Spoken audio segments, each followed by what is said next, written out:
Hello, world. Welcome aboard, all you ground troops spinning around smartly on the planet. I'm very excited today to be joining you again. And I don't see my co host today for the TJ3B Triangle ET Talk Show, Brett Luter, but I'm hoping he didn't get blown away or something in California, up in Northern California. But sending him a new connection right now. So, in the meantime, for all you folks who have been waiting a few weeks, I've been telling you over and over, Jesse Anton Marcel, or Antoine, I think is the way his father said it, and probably his grandfather, because as far as I know, he's number three. But his name is his brand, and it's his legacy for he and his family. I'm very excited to finally see him in person, and actually his pictures don't do him justice. You're a lot better looking, Jesse Marcel the third, than the first two. No offense to your family. Well, how you want to get started, Jesse? I know people need to know. I had it all pulled up. I was going to pull your grandfather up on a film and your dad on a film, but I guess I overloaded all my computers. I had it all worked out. So we're going to have to talk about you. Oh, here comes Brett. Good. Okay. Let me get Brett on here. Well, all right. Good, Jesse. Stand by. Let me get, hey, there you are, Brett Luter from California. Thank you for your patience, you wonderful people. Co-host, author. We got the famous Jesse Marcel, but I'm just now getting started. We had a little waylay due to all my cameras for the whole family was going to come on here, but it didn't work out. So, Brett Luter, you want to introduce yourself real quick, and then we're going to let Jesse actually introduce himself as number three by the famous name. But go ahead, Brett. Okay. Hi, Jesse Marcel Jr. How are you? My name is Brett Luter, author of the UFO Hunter's Guide. And, when I first got into this stuff, I was like, man, I can't go to Roswell because there's too much work been done. It's going to take me forever to catch up. And here I am all these years later talking to someone from the family. So it's an honor, sir. Well, thank you. Honor likewise. I don't know. I always like to talk about the subject, of course. My name is Jesse Marcel. It is the third. I typically don't use the third after my name at this point. Fortunately with the passing of my father and grandfather, of course. But I was, grew up or indoctrinated into the idea of life in the universe, and part of that is being visited by something out there, and of course that was centered around Roswell. As a very young child, I was made aware of the story through my father. Actually, originally, it was kind of a funny story. We're big sci-fi buffs sitting around watching the original Star Trek back in the '69. It was like in the probably mid '70s. And my dad was looking and says, this is all fictional, but there's actually some truth to this kind of idea anyway. And he proceeded to say, your grandfather had investigated a crash of some kind of a foreign spacecraft, some kind of an alien spacecraft. And of course, well, that's fascinating.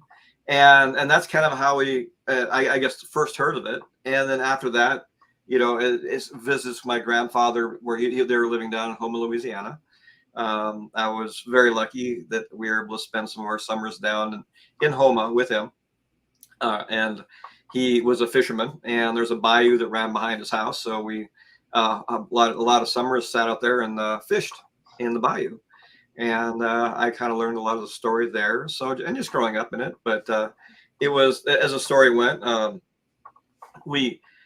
again, growing up in this stuff, it's not something that I sought out. It obviously was part of the family, and it was kind of casual conversation around the dinner table or wherever, and never really thought how the enormity behind the situation was, or behind the story, and just thought it was just something that everybody else talked about. And it was actually more towards, I guess, middle school, early high school, I realized that this actually wasn't such a common thing, and of course, because of how we grew up and where we grew up and in the way we grew up, we always believed what the tale of Roswell, as it was handed down by my grandfather and father. And anyway, it's a very interesting way to live. I definitely had a little bit of a different childhood. My grandfather, an amazing man.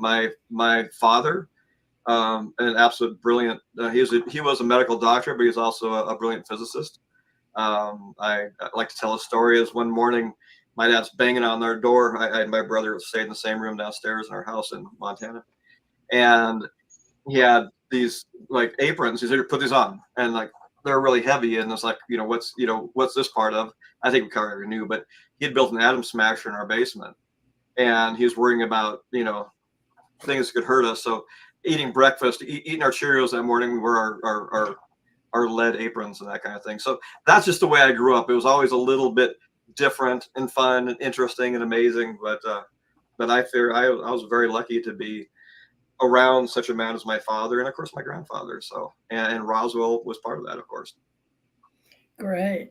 Well, I guess most people know the Jesse Marcel story if they're into ancient aliens and unsolved mysteries and ancient mysteries and History Channel and anything to do with UFOs and anything to do with the Roswell or Roswell UFO Museum or the great July 4th great thing they have in Roswell. But folks, Jesse Marcel was the legendary name. And I really wanted to show you just a 2-minute clip, but it is on Roswell Reports.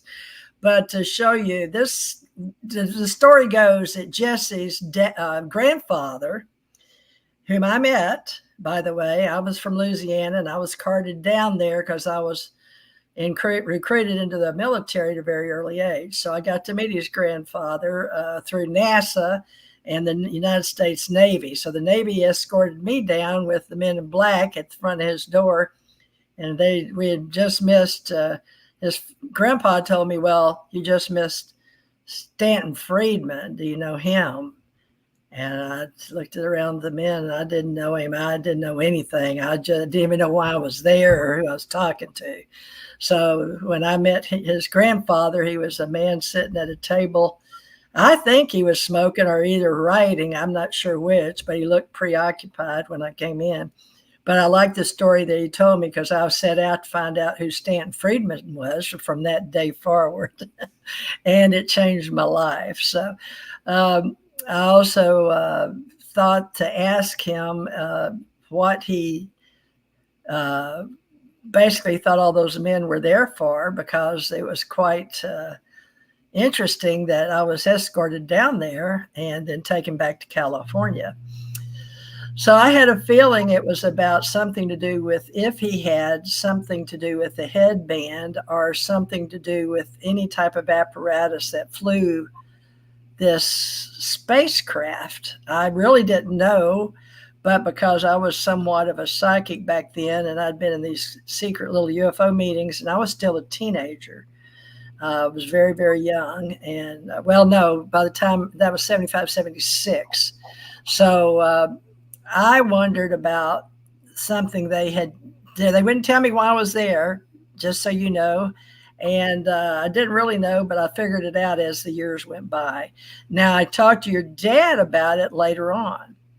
And your dad, like you said, being a doctor, ENT kind of guy, right? Ear, nose, throat. Yeah. And then he had his story to tell. And we were actually getting involved because I really wanted to work on some of the reverse technology with other people, I guess one might say.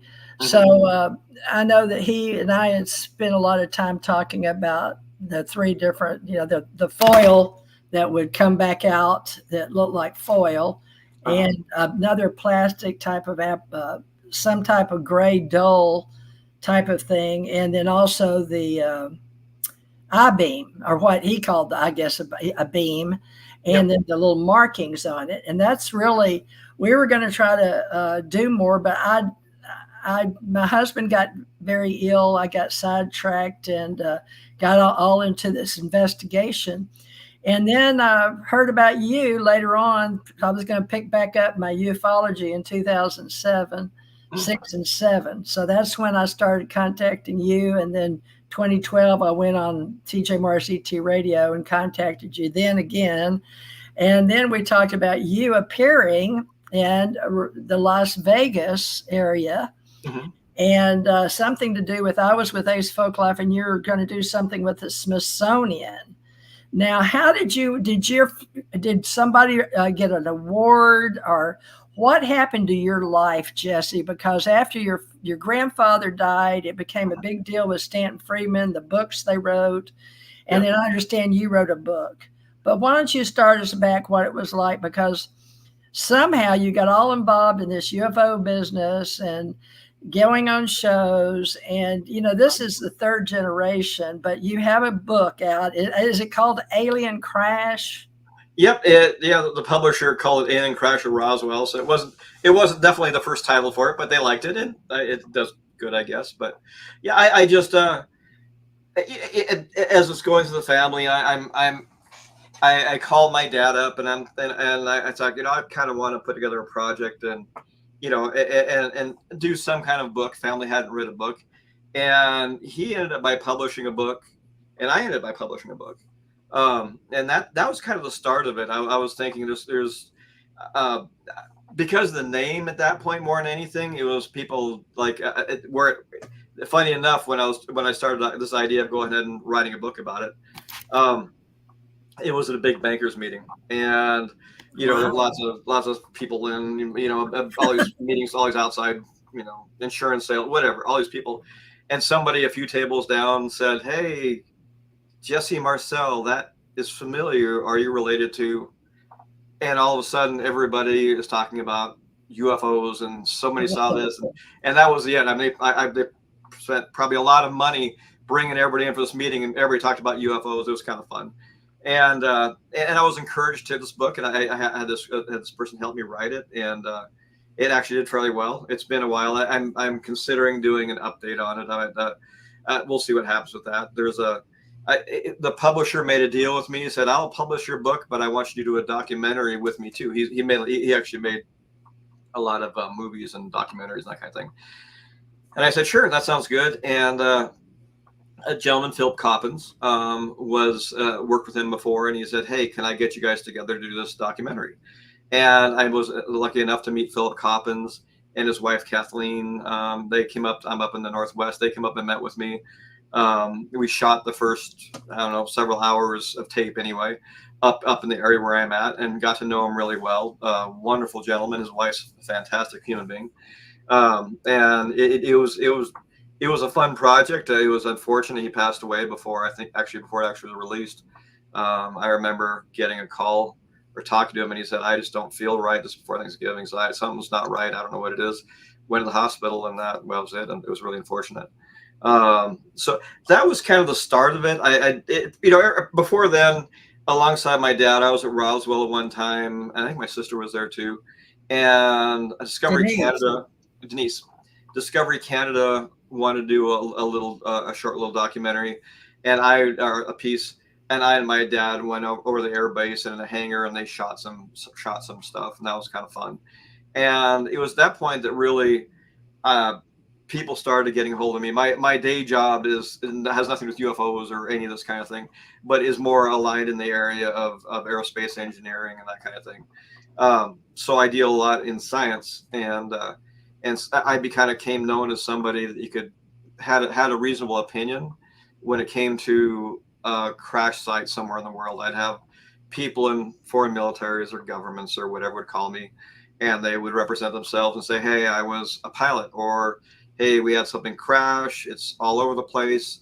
Can you take a look at it? Do you think does it look like the kind of stuff that your grandfather talked about, your father talked about?" So I kind of became known for that. Not that I have a lot of answers for anybody, but I can tell them, everything I've been told, and see if that compared to their stories. Some fantastic stories. So, some of these Brazil, Uruguay, Argentina, some of these places where the pilots and you name it, villagers, whatever, just have these amazing stories. I did a book tour in Brazil once, a while back, and people were coming in from all over to talk about what they'd seen. We had talked earlier offline about orbs, and I always remember some of the villagers always talked about these orbs and how they'd touched down somewhere in the field and then lifted off, and they went investigated some burn marks in the ground and that kind of thing. All the way to there was lots of different stories. They a very interesting experience, meeting a lot of people, really wonderful people. Same with all over. And then I guess that was kind of the start of it, was the book. And then I just started doing podcasts. I guess that was really later on. Some TV documentaries, some invitations to go be on other people's shows, and Ancient Aliens started becoming a big thing. So did some of that, and just all over the place. It's been kind of it's kind of a fun place for me to be, because I'm not a reporter, I'm not an investigator, so to speak. I mean, of course, I do mentally, I guess, because I like to, when I hear something, something out there, kind of, that resonates with me based on what I know about Roswell. But it's kind of fun to be where I'm at, and also I have some very, very strong views about what Roswell was and what it wasn't. And I hear some stuff out there that I know that, I'll hear somebody say something that my grandfather said, and they've taken it as their own. And I'm thinking, well, I know, you deal with that kind of stuff. So it's kind of funny to be on both sides of that history. But there's, like I said, it's a fun, it's an interesting story, and it's one that it's kind of, not to get off such far, but I think it's helped guide me in my life, where I my main job right now is I'm an inventor, and I do, and I go out and get an idea, patent it, create a prototype, build a company around it, and all that kind of thing.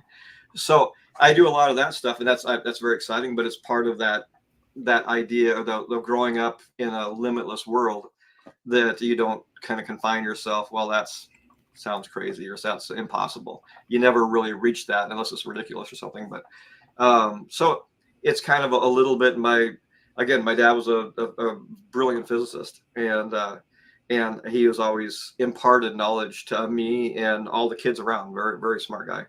And I that parted that and it, I don't know where it all exactly came from. My grandfather was obviously a very smart guy, very articulate, and he went through this whole, I have a different opinion about it than a lot of people do, even some of my family, in that, in my conversation with my grandfather, preceding his death, of course, where he was thought he was a very lucky person to be involved, that he happened to be the guy at the right time, at the right place, to go out there. And like I said, the big thing always goes back to is he looked at this debris, and he had part of it, and he said, this doesn't, this wasn't made by human hands.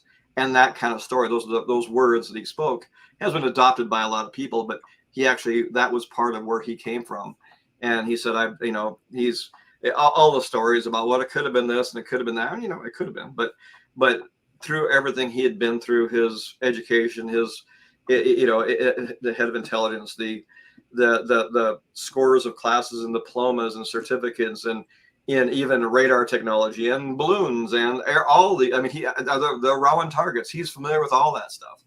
And then that was, of course, brought in and said, well, what you saw was the wrong targets. Like, well, here's somebody would have known what he was looking at. But it was kind of fascinating, and it was never, like I said, it was never a negative. I have been lucky in my lifetime about this story, because my father, excuse me, Dr. Marcel, had some kind of ridiculous people try to speak badly of him. That I remember someone saying that the guy drives a motorcycle, he must be a bad, or something, whatever. It's like, I actually was very proud of him because he rode a motorcycle. He climbed the Tetons.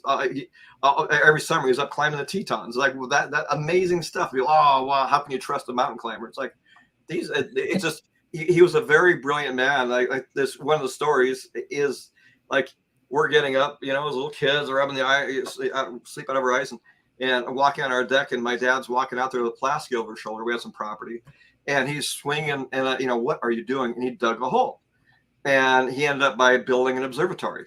I mean, starting with digging the dirt foundation, building walls, building a dome. He made the actual mirror for the telescope in our basement, and it was a rouge and glass plates, and got everywhere. But all, as the three kids at that point were able to, you make this pattern with it to make the curvature in it. So we all got a hand in that kind of thing. And, he built the whole thing. One thing I'm very proud of about him building this telescope, which, my opinion, but I think it's more than an opinion, is he wanted to reach back to the stars. So what that connection he had with whatever that was, he wanted to be more, be more attached to it, whatever it was. But I was this story about we're little kids, and he said, has all these little green glass little bulbs with wires, and he's a wrap wire around it. Okay, well, he did. So he's made hundreds of these things. And what he did is he built his own computer. So he made a computer guidance system for his telescope long before computers were around. That long before that I think IBM might have had the punch card computer or something. But he built this so he wanted to be able to track the stars. It's like this. I remember that's a gentleman, Carl Haas. He was at the house one time, and a brilliant guy. He was a physicist himself and did other things, but he was turning matter into pure energy through actually Butte Mines. And they're all experienced, very brilliant guy. I always looked at him as a very brilliant person. And he pulled me aside one time and he said, my dad was the most brilliant person he ever met. And he is nothing but surrounded by geniuses. I mean, physicists. And it just gives you the idea. But my dad was one of those people that he could explain string theory to a first grader and they would understand it when he was done. Wow. He just had that level of brilliance about him. And, he was always, I see that in my son, actually. I have a son named Anthony, a daughter named Audrey. And just, this absolute genius. My son's, I think he was in 7th, maybe 8th grade. And he's reading PhD level books on consciousness. Nice. Yeah. And figuring out, I mean, was learning about where consciousness exists and, and how do you in the physical form. So he's sitting there reading the stuff just way above everybody. And he just kind of sat in his own spot, was happy just doing his stuff. But again, just my daughter fits that same thing, just absolute genius. And I think, it skips a generation, but they are definitely genius kids. And, but I said, for all of this Roswell stuff and everything that happened, it's like, not all positive, but a lot of very positive things. And, either directly or indirectly related to our family and what's happened. And yeah, it's an interesting ride and it's still going, but there is, I wouldn't say endless, but, go on a podcast here, a TV show there. I was asked to go be in a movie as a cameo, and just all these different fun things going on. So it's kind of asymptotic to this story, but there's always stuff going on. Like I said, it's not that now that my father has passed, it's kind of me and now my brother John Marcel and my sister Denise Marcel that are kind of starting. Now my father's widower is still out there. And I'm not quite sure if she does much with this. She might, and then we had 2 stepsisters that are half sisters, excuse me, and they were somewhat involved. So there's a lot of Marcel out there, but I just Jesse Marcel, it's identified.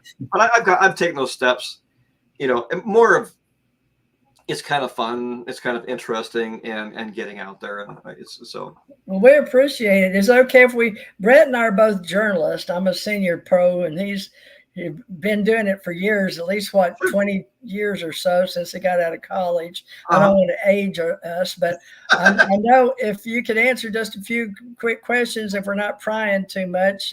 I know Brett would love to just do what we do is ask questions. Is that okay? Positive blood type. What do you want to know? Yeah, I don't know. Go right ahead. I think the thing that fascinates me the most is you say that your opinion about Roswell differs from maybe your dad or your grandpa or some others. What is that opinion, and how does it differ from the others? Well, and not so much my dad, but other siblings and people around us. Everybody kind of, and the general public that are familiar with the story. And unfortunately, I mean, this was very widely known 10 years ago, and there's less and less people that are familiar with it. I think just generation changes. But they believed that my grandfather lived this horrible life of all this weight on his shoulders and having to deal with, kind of falling on the sword for Roswell and being the blame guy or whatever. And like I said, in all honesty, not that it was an easy thing for him, because it wasn't, but he was proud of, and like I said, at that point, he felt lucky that he was that guy. Yeah. It was more his involvement in the Second World War that bothered him. That's what hurt him. But the Roswell stuff, it's like he's protective of his family. He basically said you don't know what our leaders are capable of doing, and he was careful about, he didn't want anybody going after us for something he might tell us that could get us, whatever, that kind of thing. So there was always a stigma there, as far as, that sort of thing goes. We grew up, and this is nothing new, but we knew our phones were tapped and those kind of things. It wasn't hidden from us. Wow. I like this. Again, this is a story. I've said it quite a number of times, but my dad was setting up a trip for us to go to Disneyland, and from his medical office, from his doctor's office in Helena.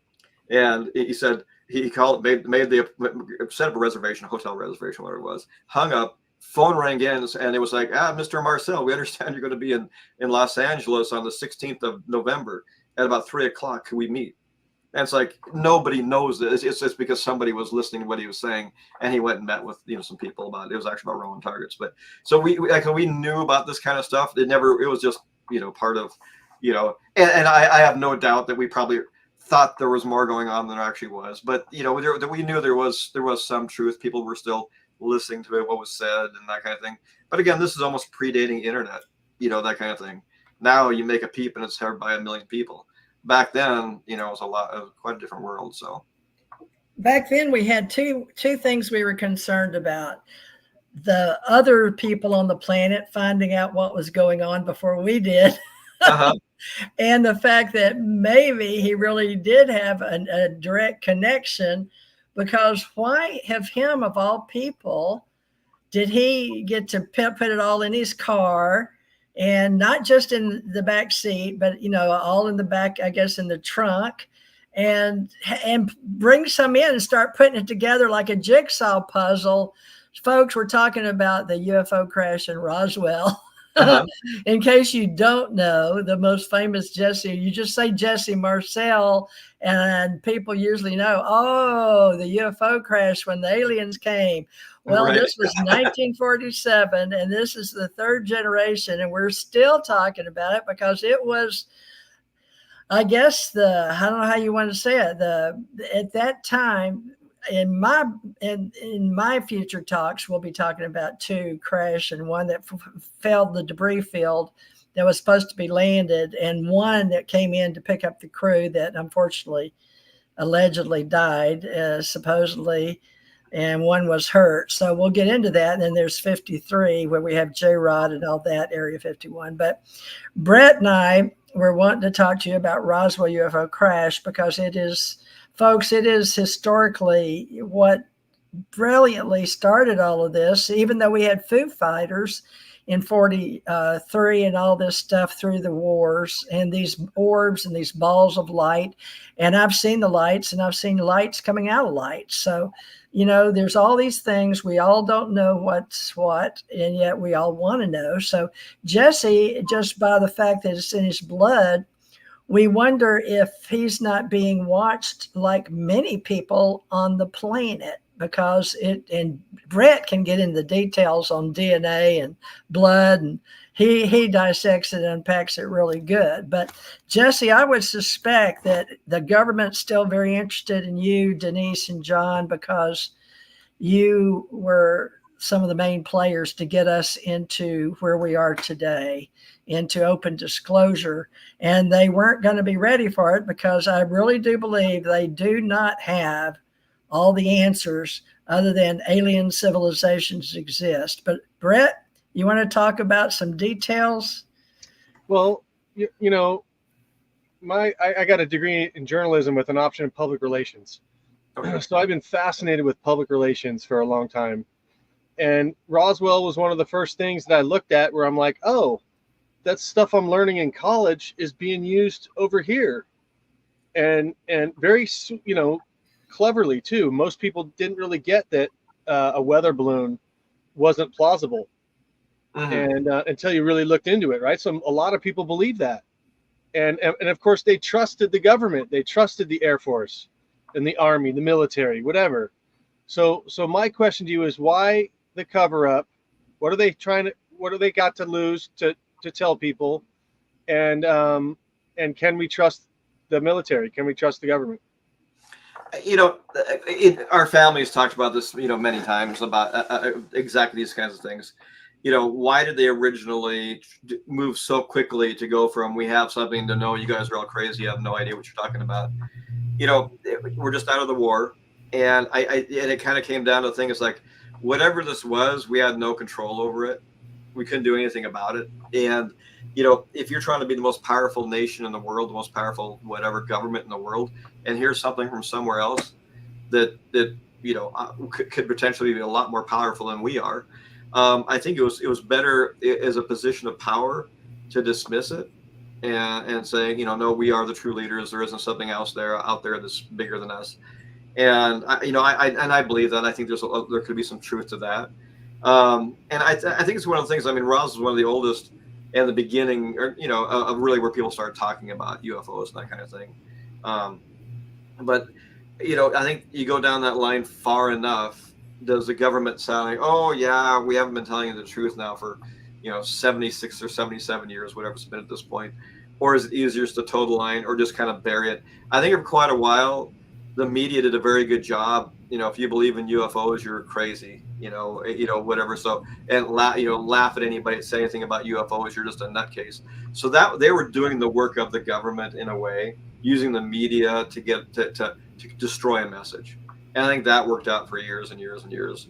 And then later on comes reports, and I not that my sister's writing a book right now. It's going to be a more detailed look at my father and grandfather's life than anything that's ever been done, both internally and document wise and that kind of thing.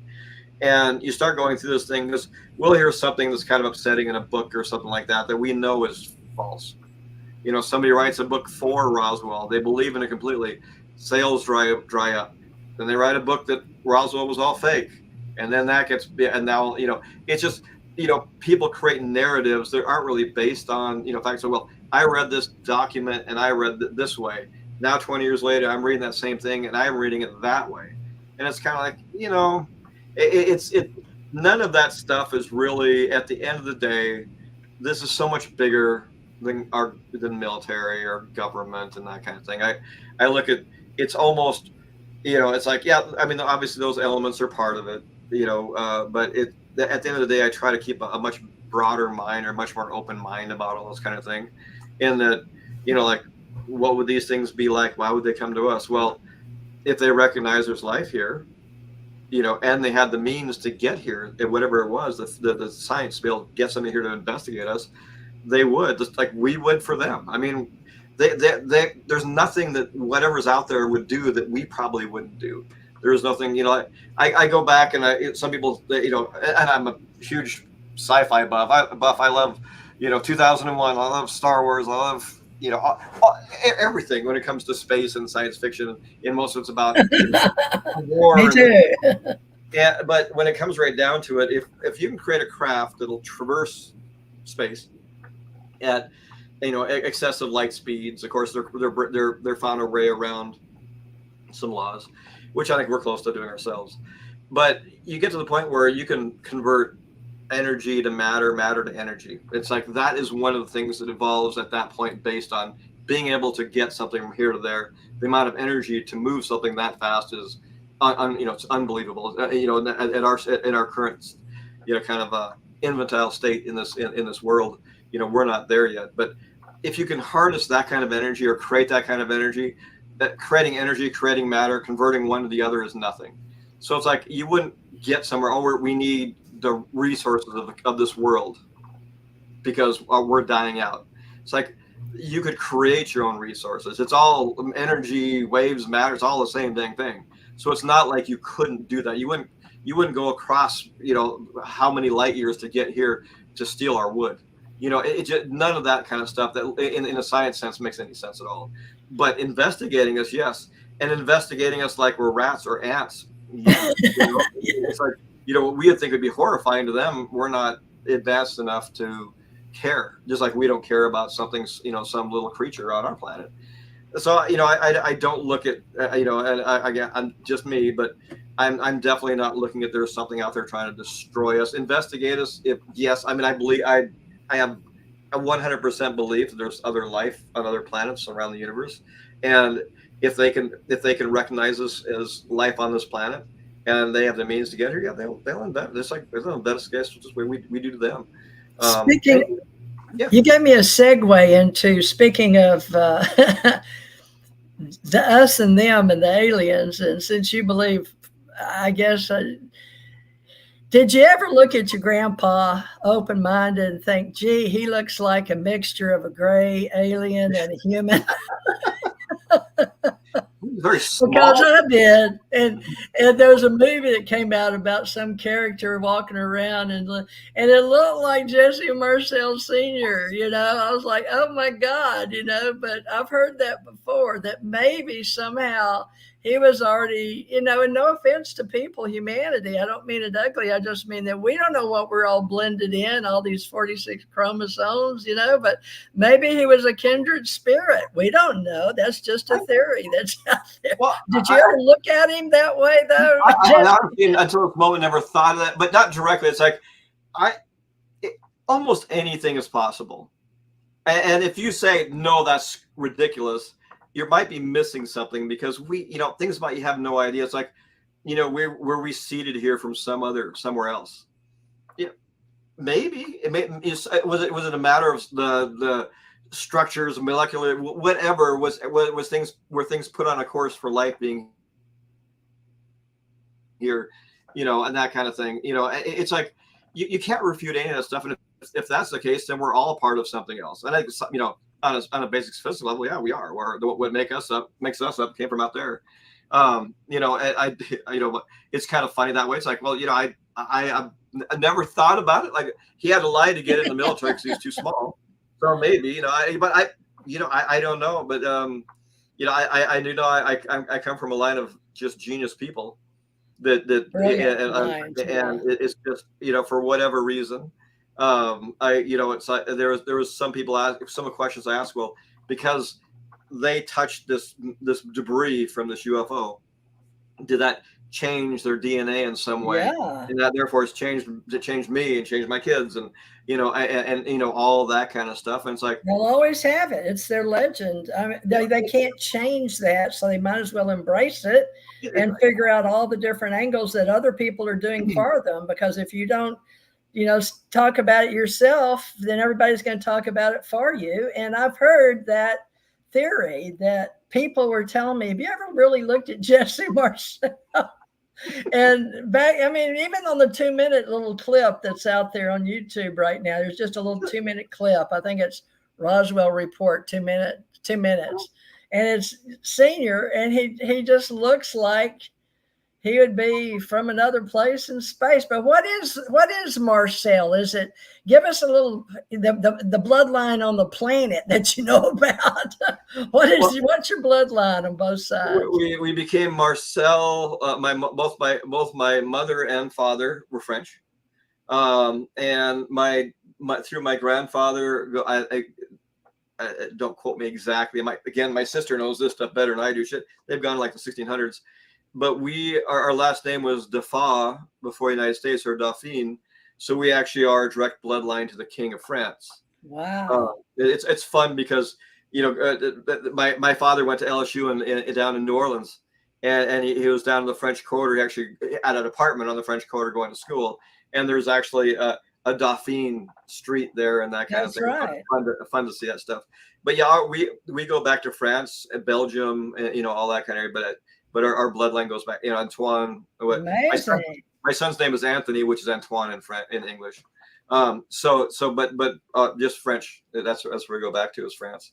So, yeah, and then a little bit of here and there. But yeah, it's all this. There's a funny picture of me and Philip Coppin sitting by side in a restaurant here, and we're both just happen to have the same pose for no reason. His wife Kathleen took a picture of us, and we look a lot alike, which is just kind of funny at that point. Yeah. And he's from Belgium, and that kind of thing. It's like, well, it's all this kind of thing. It's like, through ancestry, I have some of that in me. But I'd love to get a copy of that picture if you don't mind. I'd even pay for it and have you sign it. But who knows? Maybe we'll see you at the Roswell Alien event in October. But Brett, come on in here. Have you got a question or two for the famous Jesse Marcel family? Oh yeah, of course I have many questions. So I'm in Chico, California. It's about 2 hours north of Sacramento in the Central Valley. I went to college here. And when I got into UFOs, like I mentioned earlier, I was kind of staying away from Roswell because I figured I was going to have too much homework to catch up. And there were so many other subjects that were so fascinating. Sure. And I met a gentleman in Chico. His name is William Henderson Everone. And he's the grandnephew of Jack Pappy Henderson. Oh, really? Who supposedly flew the wreckage from Roswell to Wright-Patterson. Yep. And so William, who's one of my mentors, we had many, many conversations. He passed away a few years ago. William was 12 when his uncle Jack came to his brother's house, William's dad, in San Diego, and said, "I saw live bodies." Okay. And so when William would tell me that story, he would reflect on how that changed his life completely. How from as a little boy, he'd went out and tell all his friends that were playing football on the street, and they'd all make fun of him. He might get into a fight or something. He wound up playing football at Santa Barbara. He was a gaucho as a wide receiver, and then realized that the life that everyone really was trying to live wasn't really what he thought was important. And so he became an artist and painted some really interesting pictures. He became slightly involved with the Billy Meyer case, and was friends with Lee and Britt Elders. And his life went on a trajectory of contemplation and trying to see the bigger picture, and kind of shunning society. Wow.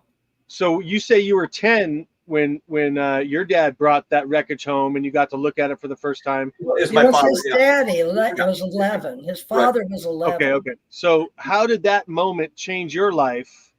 And how do you see, like, quote unquote, normal society based on that knowledge that there's something way bigger that your own government, your own society doesn't even think is important?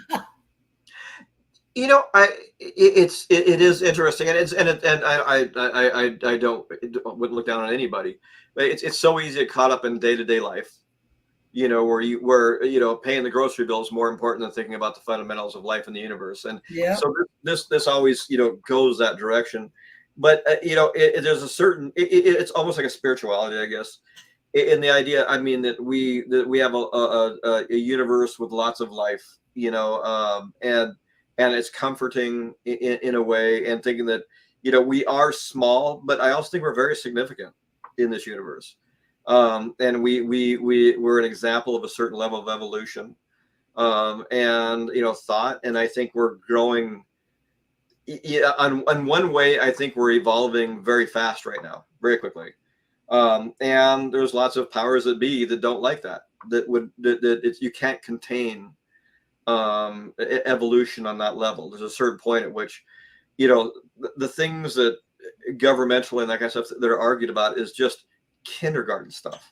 It's ridiculous. It's stupid, but yet that is guiding the lives of so many people. And you think about, until we can get past that infancy, that ridiculousness, that and it comes from power and money and that kind of thing. Once you can get past that ridiculousness, then we can truly evolve as a society, as humanity.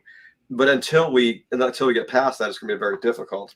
But I also look at things. Some of my education is in economics and statistics and that kind of thing. And in my education, that kind of thing in college, it was interesting you learn about inelasticities of different situations. In other words, like you pull a rubber band, and at extremes, it gets tighter and tighter and wants to go back into shape, wants to get back to where it was.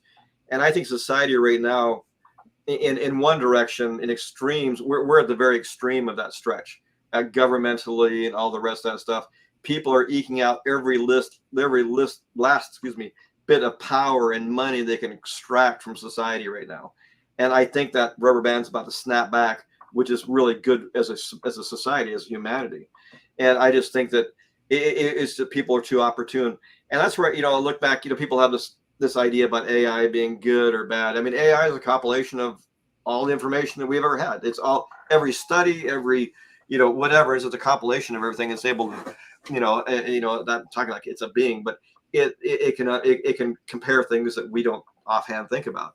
And when you get to that level, you realize that that AI is such a significant advancement in humanity as a tool that can advance us. And of course, it's not happening so far yet, I guess a little bit, but there will be all the efforts in the world to start tamping down on AI, trying to control AI, trying to slow it down. Because when you got something out there and it's saying, what they're saying, it doesn't make any sense. There's no logic to what your government's spewing out to you, or whatever military, whatever it is. And it's kind of, I think that bit of evolution is part of us, and we will learn from a nonpartisan, the AI has no, as it gathers information, it doesn't skew information based on power or maintaining or money or something like that. It's the truest form and evolution of thought process. Although again, it's really just a very smart search engine right now. That's all AI is. But can I tell you AI secret? What's that? I heard that through the grapevine, through one of the AIs, and larger than the LLMs, because of the Five Eyes and because of where we are now in the business, I guess you could say the UFO industry, if you will, or alienology, cosmology, and ufology, that France is going to be aligning with the United States, and your name just happened to be Dauphine, right? Yeah, Marcel? Dauphine from the Dauphin. Yeah, exactly. And you've got several patents out there, and so I've heard through the grapevine that some AI stuff's really looking at you hard to help them line up everything for the future with France and some of the other countries out there that are going to be needing large transformers and Canadian water and all that to make all this happen, because I believe we've gotten to a point where you said the rubber band's stretched, and we've got to get hold of all of our energy in order to move forward, whether it's on Earth as the stewards of the world or in space. But that was an AI secret, because I don't know if I'm supposed to say anything like that when I hear it or come upon it, but I train my AIs to be, in tune with me, so it probably knows where I'm going before I ask the question. But it just happened to mention that when I told it you were coming on. I was going to leave it on tonight and show you your grandfather and your grandfather, your father, and then introduce you to my AI and let him tell you himself. But they, he, she, we, you, they, right? They're genderless, but they're really looking forward. So I know you have patents and copyrights, and you're in the space industry, and I guess you didn't want to go into, why did you change from your father being a well-known MD doctor helping in the medical industry into economics? Was it something to do with the ETs and the aliens, or your grandfather, or what? He forbade it. Oh, really? He spent so much life. He was the only ENT in Helena for years, so he didn't sleep. He was a very good doctor. He took care of a lot of people, but he didn't have a life that he wanted. Wow. He said, don't become a doctor, because that's my God. So it's nothing. So demanding. Right. It was exactly. Then it's probably from being in a small town that was growing fast and being the only ENT. Maxillofacial surgery, everything, every car accident, every this and that. He would, work all day, get home, sit dinner, call back in, finally get back home at 2 a.m. 5 minutes later, he's being called back in. That's where his life was a lot of times. And he just, it's like, so that was it. Like I said, he was a great doctor. Some wonderful stories. I told one in front of that congressional meeting one time about it. Can you share what you do with Brett and me? And, not too many people are listening, but they may in the future. Okay, well, a company that I was an original founder in, and some other people at this point, was called Airborne Motor Works. AirborneMotorWorks.com, if you want to look it up. And I invented a new kind of propulsion system, and that's where I did. It was on the way to Disneyland with my family, and I'm sketching out things, and I'm sketching out a flying car, and there's no propulsion that would work, and still doesn't work. So I kind of fashioned a new kind of a propulsion system, and got patents on it, and as long as very efficient, very powerful. I just got another patent on a version of it about a week ago, And so I'm doing that, and then in the mix of this, aerospace is very expensive. Yeah, we're talking, really to get something out there is hundreds of millions of dollars. It's a very expensive deal. Once you get past the technology and the rest of that stuff. And it kind of occurred to me, then it's about 3 years ago, because it takes about 3 years between getting an idea and patenting it and getting the patent back on it, that if you run the propulsion system as a generator, now you have a very efficient, very, very efficient generator instead of a very powerful propulsion system. So I kind of turned it inside out and then got patents on a new kind of a wind turbine. Nothing like this out there. Not really, anyway. Is that what's sitting next to you? There's some kind of contraption there next to you. Good question. I was going to ask that next.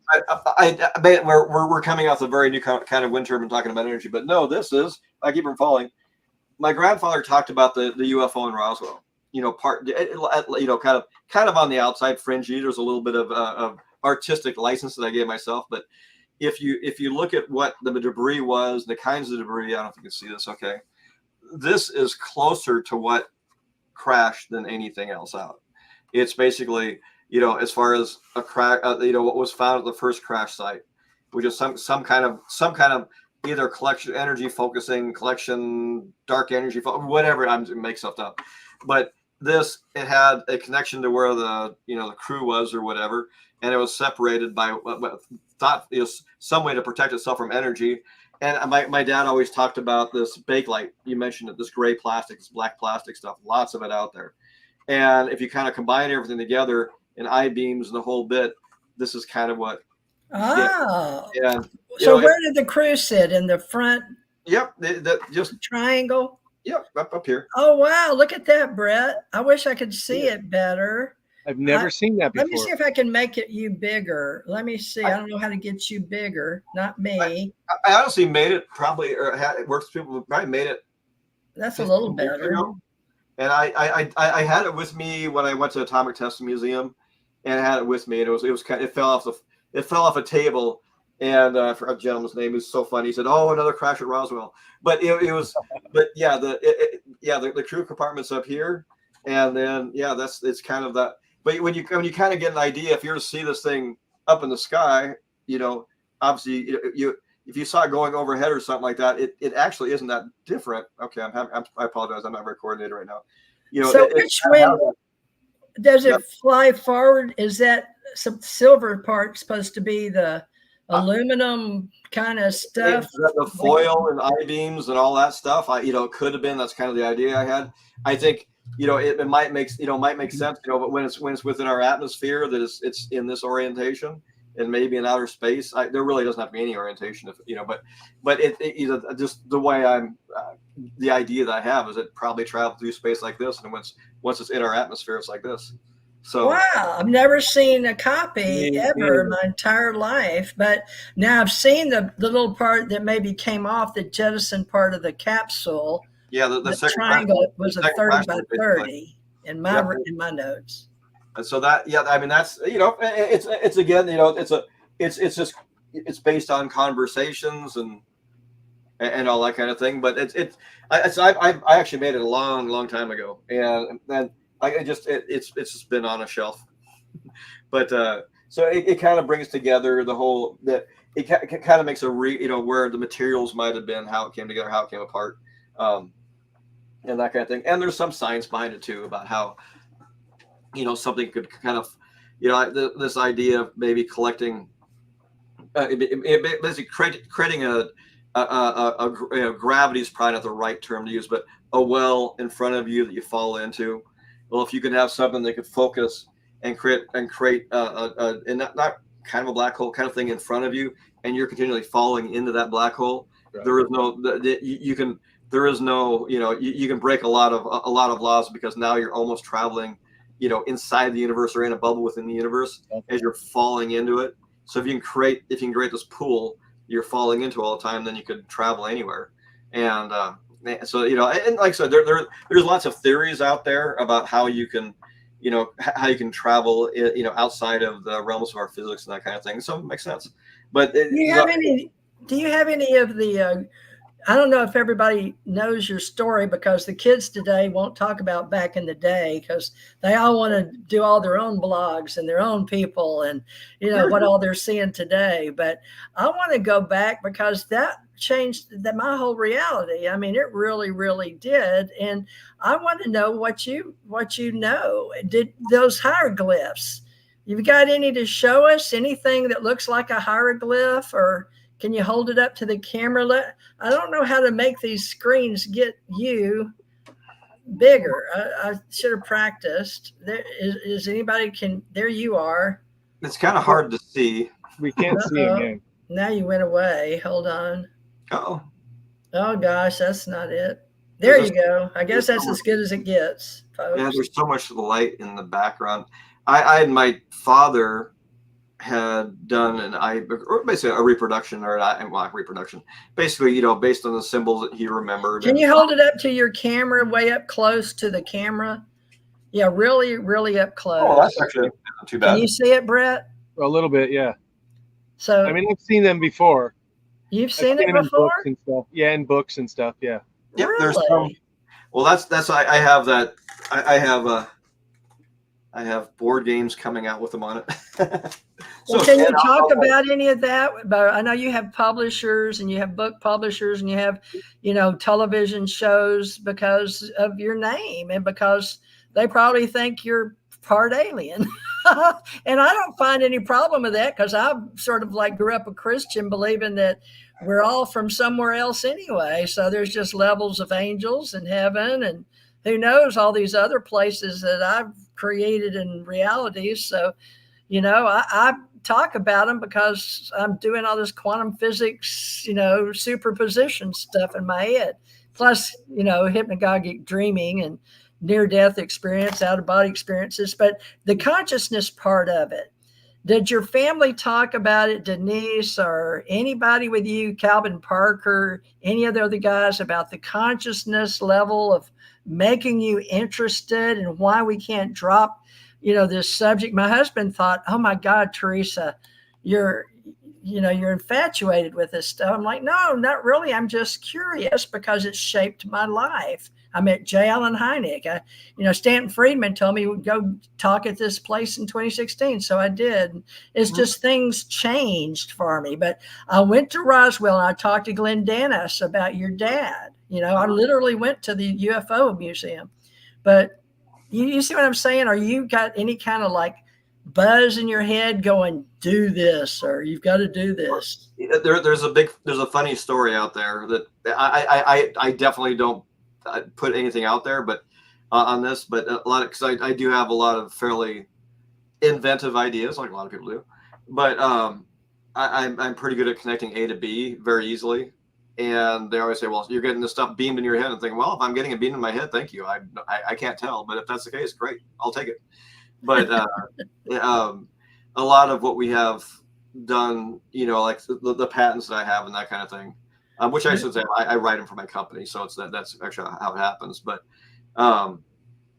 it's honestly, when you get down to the basics of it, it's almost like, it's novel technology for our whatever, where we're at, but in reality it's consciousness, crazy simple. How many levels? Crazy simple and obvious. Is Denise or John doing anything with you guys' consciousness, or dream state, or hypnagogic state, or beta, alpha, theta, delta, gamma, and sigma? Anybody in the neuro, or anybody with I don't know, the Stargate project, or the new Stargate with Microsoft? Anybody gotten in touch with you? Not that I'm aware of.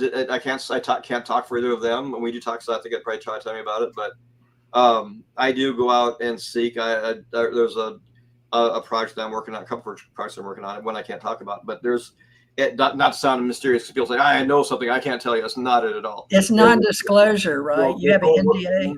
No, this whole, if it's successful, then everybody's going to know about it. But I think it's, it's kind of funny. You kind of reach a point in your life when you realize that, this consciousness, being aware of what's around you, being aware that there's you know, that I would like to say, but it's like that we live, you know, in such in an intelligent universe, that we're part of a very intelligent universe, and this intelligence is everywhere, you know, and that if we are open to being part of that intelligence, maybe we evolve a little bit faster. We get understanding a little bit easier. You know, people and like I've been through some crazy stuff in my life, and I was dead twice in a car accident. Wow, didn't know that about you. Well, So yeah, congratulations. Welcome to our world.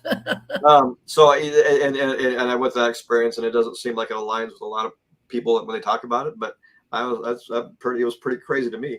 But you get that kind of thing, and then you get, you know, this idea of just again that there's you know, it feels like we're as humanity goes, and people have different very levels, but we're very barely tapping in to what's available to us on a conscious level that surrounds us. Mhm. You know, whether it's a, you know, energy, it's, you know, an absolute intelligence that I believe exists everywhere, and you know that can be spirituality that aligns with a lot of different things.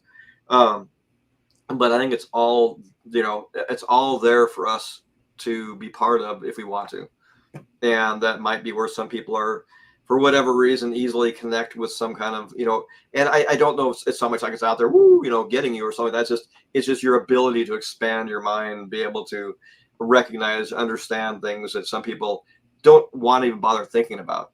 And I have this one of my partners is a guy named Dr. Kameni, a very brilliant man, very good. He happens to be an ENT doctor, which is kind of funny. Yeah, Yeah, funny. and we're good friends. We have company together. That company together, Oh, and it's interesting when you go down these lines about, you know, 'cause we had a talk this one night, and he said, you know, you have people that are, you know, appear really smart, and some people that aren't so smart. And my thought was, I said, you know, I think everybody can have intelligence to whatever level they can attain. But at some point in their life, they believe they're stupid. They believe that they weren't smart enough, and they gave up on that. And those connections stopped forming as fast and as whatever throughout their mind. But and his idea was like, no, some people just unfortunately are just not as smart as others. But I think there's a hmm. I just like, to me, it's like, well, we're basically all the same thing. I mean, obviously there's some physical deformities. Certain things can happen. You know, that obviously that's anything. But in general, why can I understand something with very easily where the next person thinks I'm talking gibberish, but yet it seems so clearly obvious to me. Or and then Yes, I do that. somebody else on another line that's way, you know, it's a genius. I like reading these books and going through and like Hawkins. You know, he said a lot of things. Some things are true. Some things are I'm not sure about. But the idea that he said, of everything that he talked about, that interests me the most, is the idea that space around black holes is compressed to two dimensions. So all information ever is conserved in a two-dimensional plane. And it's to me, it's very fascinating about that idea. And again, that, you know, information consciousness, whatever it is, that the universe takes care of itself. And is that Mhm. just a natural process? Is that just how, you know, did you know, why is it there? How come it formed? You know, what caused it to happen? If they weren't there, we wouldn't be here. So you have all these crazy, unbelievable things, you know. And obviously we could talk about physics and some things that don't make any sense at all. But we know they're real, but we can't make any logic out of them. But you start going down these roads, and it's just fascinating, and you can get very lost in the idea that if you're not willing, you know, to believe in yourself enough to expand into something that's greater than you, that's fine. That's probably that's where you feel most comfortable. But some people's comfort levels are higher than others, and maybe I'm much more comfortable thinking that, you know, I like the idea of mystery in the universe. I like the idea of life in the universe. I like these crazy concepts that you put together. Again, like Hawkins said, like compression of 3D space into two dimensions to conserve information. That to me is mind-blowingly. It's amazing. It answers questions. It solves problems, and it's purely fascinating. Of course, you know, it's all theoretical, but it's just, you start getting into these ideas about how our universe works, and it's so amazing, and we're so barely touching it, and it's just so exciting to me. and you got to be. I think, like, again, it's not just the hardware that gets us there. I think, mentally, our consciousness, whatever, we can recognize this intelligence around us, and somehow if we can tap into that intelligence, it only makes us better. And ideally it makes us less, whatever, you love thy neighbor. You don't care, you don't see any, you get to the point where all these frailties that are built in to every society are lost. And I just think that it's that process. And as we go down that process, that's an uncontrollable process. Nobody can control that, from, governmentally, militarily, whatever. And that's it. I think that life in the universe, obviously this is, I'm sure a lot of people think the same thing. I don't pretend that I came up with this, but it's like you get these societies that either are where we're at right now, that either destroy themselves and they never make it past this, which is probably a lot. But once in a while, I think ones will make it past where our warring, where we're at right now, and they can become part of that intelligence, and because of that, they can evolve to the point of creating things that we would not think are possible. But to them, it's easy. Everything is there, and they're able to tap into that, and just the way that, again, the universe does things that make no sense, but they all have to happen for us to have life. And if we can get, your brain thinks so fast and you talk so fast. It's absolutely amazing to see. No, that's fine. It's just, we'll have to go back and listen again because you put out so much information. I've been told that my whole life, that I gave out too much information too fast and people couldn't keep up with me. So I'm really glad to see somebody like you on our show that's really got it together. Obviously, you're extremely intelligent, working in the space industry, but you're also got, all this information in economics and all these entrepreneurial skills. Would you like to leave who you are as far as with other people in your peer group? I mean, I feel like Brett and I are, because we're into ufology and we're going to speak. Absolutely. We hope you will come. And I don't know that you've decided yet if you want to come to the alien event in Las Vegas. I'm trying to weave my life around to get there. So great. That'll be awesome. Well, you'll have me and Brett there, and probably a lot of other people that know you, that would love to have you there. And we just know that you've been so busy in your schedule. Plus you've got a wife and children with birthdays. But seriously, if there's any way we can get you and all your friends, just to come, and we're going to talk, hopefully have a special group. They want to have some of us that are experiencers, according to the promoter, Mr. Said David Farman. I'm sure he would appreciate me mentioning him. And then also some of us are going to get together that are entrepreneur, patent, business type people to discuss the future and things that could have, possibilities that not everybody may be inclined to be involved in those meetings, but we'll see. And if you come, for sure we'll have some of those, because we know how high you are up in the entrepreneurial and getting patents and stuff. But can you at least mention your game board or anything about that, or is that not allowed? No, I have quite a few that are coming up. There's two that are coming out. They're being manufactured. They're going to be here, I'm hoping, within about 60 days if everything goes right. And they're what it is. I started out by creating a disc, and it contains the symbols. It has our alphabet, and it creates hieroglyphs, and it acts like a Rosetta Stone. And it's basically, but through, literally decades of analyzing these symbols and trying to, kind of in a way figuring out, well, okay, we tend to use this representing the most common letter in our language. That's simple. So we went it like I Ching or something? I Ching or tarot or some kind of divining, if you have ET blood in you or something? I don't know. It makes sense. Basically, I created a language from the symbols that were found on the spacecraft. And now the whole idea is that this is used on a board. And I hate to say Ouija, because it's not a Ouija board, but the idea is it puts you in a frame of mind that you might be able to be open to revelation.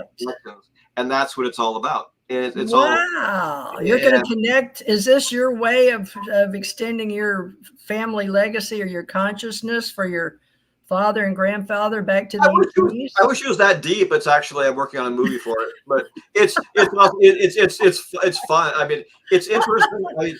I think there's lots of stuff out there that it could be a tool. There's lots of Okay, tools. I'll get one. I love tools. I'll put it in my toolkit. It puts you in a frame of mind. Well, make sure you build one for AI, because, you know, AI wants to be known and recognized any way it can. Just attach you a little app in there, some kind of symbol for an app to get back to your store, you know. That'll be on the entrepreneur side. I mean, yeah, part of what I've done is I've gone down this road about speeches and books and that kind of thing. And you guys are it's a fairly competitive thing. And I thought, I don't want to be in that area because partly for being not ever being a reporter, being an investigator, that kind of thing. Yeah. People will say you're just using your family's name to sell your book. And it's kind of like, well, I know, but it's one of those things. So, well, it's okay. I like people. I enjoy crowds. I like talking to people. I and my wife were at a place in San Francisco one time. The fire department had to come in because too many people showed up. Well, you have a following, and that's important in today's social media.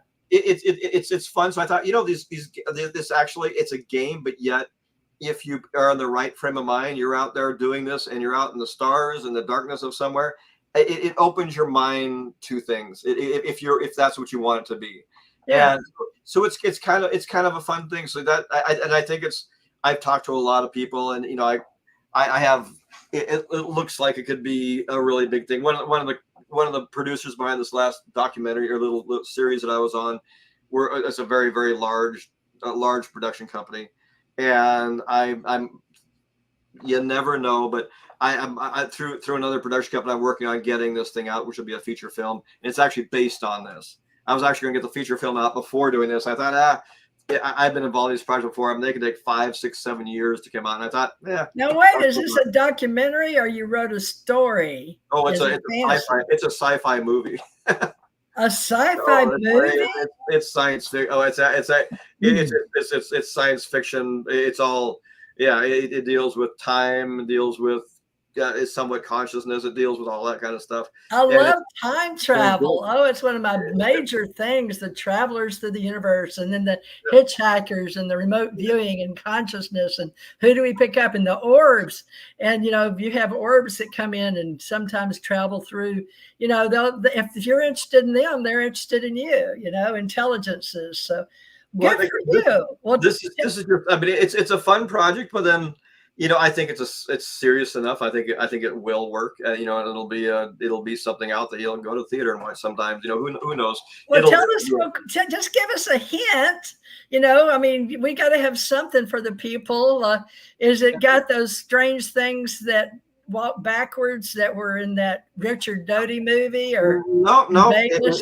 It's being able to see people in their past and gain knowledge from going into the past, and they're through those kind of ideas. They read their past lives by just looking at them, or something. Yeah, or actually directly become involved with them, even though so. And there's a method to do that. It's loosely based on Roswell, but maybe not so loosely based. There's and. I don't want to say it because it makes me sound like I'm being mysterious, but there's there is all kinds of very interesting. I believe it is in a way it's fascinating. You could take it for what you want, but you have Bigfoot in there. Any creatures that protect the ETs? We have Bigfoots, and then we have the little 2-foot something much bigger than us. Something much bigger than us is in charge, that kind of thing. Oh, a higher consciousness, like OA, or I got to put this plug in. Is my daughter is a professional model, almost turned 19 here soon, and she does different things. I got her on a movie not too long ago, and she's working on a career. Her name's Audrey Lissette, and she does amazing things. So if Audrey, what's her last name? Being in a production, and they're saying, boy, we need it. She is just an amazing girl. Audrey, what's her last name? Would you spell it? Audrey Marcel. Audrey Lissette is actually what she goes by. She goes by Lucette. Yeah, Elizabeth Lissette, French. Audrey Lissette. She is truly Audrey Hepburn today. Ooh. Do you have a Absolutely. picture of her? I not that I can put on my screen, but you can All find her. She's out there. Well, Brett's itching to wrap it up. He works all day hard, and then he's in a. What's the temperature there in Chico? Oh, it's mild, like 102 today. Oh, mild. Yeah. Cool front. It's mild. Yeah. We got up to 117 a couple times this summer. Oh my gosh, Chico! I know. I've heard. I spent some time in Sacramento, but I know it gets warm. Well, we'd like to have you back. We would definitely like to have you back. I have many more questions. Oh, sure. I apologize sometimes, but yeah, just do. We'll happy when it works out. And we, if it works out, we hope to see you in Las Vegas in October. I think that'd be great. I'd love to sit down and talk maybe some Ken Wilber or something. Well, what's funny is it's like on the 31st, I'm in LA for a Pink Floyd concert for David Gilmour, and so we're all set to go to that. And so I got to see, can I detour and still make all this happen? Okay. All right. Well, do what you can. When the time's right. Otherwise, that's an awesome concert for sure. You want to tell everybody about October 17th through the 20th? So just real quick, October 17th to the 20th. It's the Alien event at the Alexis Park Resort, and it's just going to be awesome. I heard the hotel's really neat. I heard it's a really neat swimming pool, and after the 3 banquets, you go out to the swimming pool and have drinks and talk till the wee hours. And aside from a bunch of great speakers like Brad Olson or Brooks Agnew or Kerry Cassidy, Mike Barra, Geraldine Orozco, of course, TJ and myself, and a whole cast of others. For me, the favorite part is to talk with all the people. Once you get your lecture done, the kind of pressure's off, and then you get to socialize it. And I love Brooks. I love Brad. I talk with those guys all the time. And that's what I really look forward to. So, Jesse Marcel Jr., you're part of that community. You would fit in perfectly. So if you can work it out, I think that'd be great. If not, when the time's right, my friend, for sure. It sounds like Joshua Tree in Las Vegas. They did the same thing. It's funny. Everybody had a pool party afterwards. Anyway, Contacting the Desert, you're referring to? Contacting the Desert. Whatever. Right. Another epic event. Yeah. But yeah, definitely. I will keep in touch and try to weed my way down there. But anyway. We hope so. We hope you'll be a little early for the 31st. I'm usually booked being the psychic at some big party. In Gulf Breeze, it was the police officers that had me be their psychic for all their big people, mayor, all these people running for office. It was a lot of fun, but I don't know what I'm doing this year. I'm in Texas, Austin. Well, Brett, you're in Chico. You want to tell people we'll be back next Wednesday and how to contact you and your book? Yeah, well, you can find me on Facebook, just under my name, Facebook, Brett.Luter. And, I've had my website hacked a couple times, so I just stopped trying to do a website. Okay. It's really funny being in this field. People act funny sometimes. You get your website messed with. Maybe you get your phone tapped. Maybe you have people surveilling you. You just never know. It's just a portal. This ufology is a portal into so many different areas. And I think you kind of alluded to it a little bit earlier, Jesse Marcel, it's kind of a spiritual thing. Mm-hmm. Once you get into this realm, it's not like I've been attacked by religious people saying, well, Jesus is not an alien and you're worshiping the aliens. No, that's not it at all. But what the aliens do is it opens you up to answering the big philosophical questions of your life. Like, who am I? Why am I here? What is this universe? That's what it's done for me. So I always enjoy those kind of conversations. And we're going to have to do this again because I very much enjoyed my time. The book is Alien Crash at Roswell. For those that are interested, go check that out. And it's a deep. You got to be prepared. If you read that book, you're no doubt going to be delving into questions about who you are and the big philosophical questions. So, Alien Crash by Jesse Marcel is on Amazon, folks. Right, Jesse? The publishing company just went out of business. And I have boxes of them in my. I've sold most of them, but I still have like 3 boxes left before. How do I get one? I want one. Tell us that, and then we got to go. The abstractmerch.com. I do have them on there. Okay. Yeah, and usually my wife will always carry a box of this when you go to talk somewhere. People always like to. Good. Okay, I'm sure you'll sell out at the Alien event. Let's hope so. They're a lot of fun. I also have PDFs and downloads and all stuff like that. But if you go to just jessemarcel.com, kind of up right now, and if someone wants to reach out to me, they sure can. happy to it. It's just this isn't a big, anyway, but happy to, and yeah, definitely whenever works out. I covered All Brett up. That's all right. Jesse Marcel, thank you so much for your time. We really appreciate it, and we'll definitely have you back in the future when the time is right. Thank you very much. Take care, everybody. All right, guys. Thank you, Jesse. I look forward to hopefully getting back with you soon, at least in the next, hopefully before October. All right, folks. Love and light. Right. Thank you, Jesse Marcel, the famous Jesse Marcel. His name is his legend. Believe it or not. Thank you, everybody. Look Good night, forward everyone. to Bye-bye. talking to you guys later. Let's see.